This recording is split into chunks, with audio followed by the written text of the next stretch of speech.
কিন্তু জুলাইয়ের অভ্যুত্থান ভারতের নিয়ন্ত্রণ থেকে আমাদের মুক্তি দিয়েছে। ভারতের হুকুমে, ভারতের নির্দেশে বাংলাদেশকে আমরা চলতে দেব না। বাংলাদেশের স্বাধীনতা সংগ্রামে ভারত সহায়তা করেছে।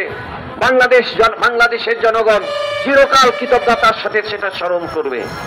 কিন্তু ভারত যদি বাংলাদেশকে অধীনস্থ করতে চায়, বাংলাদেশের জাতীয় স্বাধীনতা সার্বভৌমত্বকে কেড়ে নিতে চায়, তাহলে বাংলাদেশের জনগণ রুখে দাঁড়াবে, এবং সেটাই আজকে হচ্ছে।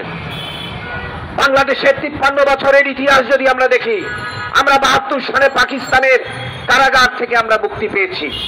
কিন্তু জুলাইয়ের অভ্যুত্থান ভারতের নিয়ন্ত্রণ থেকে আমাদের মুক্তি দিয়েছে।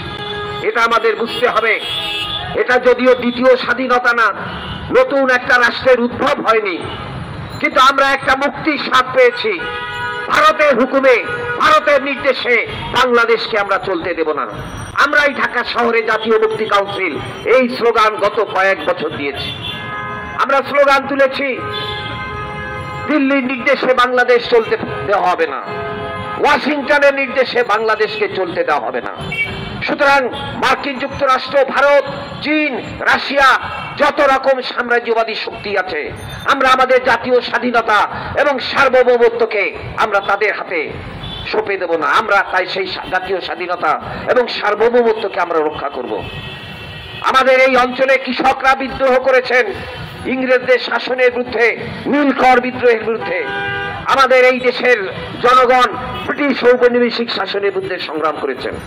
আমাদের এই জনপদের মানুষ পাকিস্তানিদের ধর্ম নিয়ে রাজনীতি, সেই ইসলাম নিয়ে যে রাজনীতি, সেই ধর্মের রাজনীতির বিরুদ্ধে এই পূর্ব বাংলার জনগণ তারা লড়াই করেছেন, ভাষার জন্য সংগ্রাম করেছেন, গণতন্ত্রের জন্য সংগ্রাম করেছেন, স্বাধীনতার সংগ্রাম তারা করেছেন।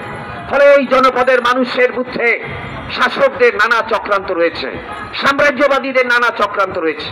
আমরা যখন 80 দশকে আন্দোলন করি সামরিক স্বৈরাচারের বিরুদ্ধে, আপনাদের মনে রাখা দরকার 1988 সালে এই জেনারেল এরশাদ, যার চরিত্র ছিল ফুলের মতো পবিত্র, এবং কিরকম পবিত্র এটা দেশের মানুষ জানে।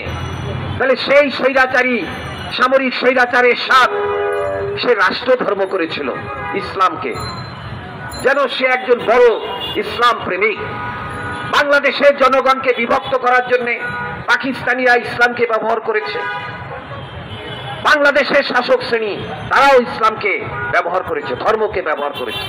আমরা পরিষ্কারভাবে বলতে চাই, আজকে সাম্প্রদায়িক, আজকে সাম্রাজ্যবাদী, হিন্দুত্ববাদী ভারত রাষ্ট্র যেভাবে তাদের দেশের জনগণকে সাম্প্রদায়িক উস্কানি দিয়ে ধর্মের নামে জনগণকে বিভক্ত করে তাদের সেই শাসন জারি রাখছে, বাংলাদেশেও আজকে সাম্প্রদায়িকতাকে উস্কানি দিয়ে ভারত রাষ্ট্র যেমন তার আধিপত্য তারা কায়েম করতে চাচ্ছে, নিয়ন্ত্রণ কায়েম করতে চাচ্ছে, তেমনি ভাবে এই বাংলাদেশের যে শাসক শ্রেণী তারাও কিন্তু ধর্ম নিয়ে রাজনীতি একে কাজে লাগিয়ে তারা তাদের শাসনকে তারা দীর্ঘায়িত করতে চাচ্ছে।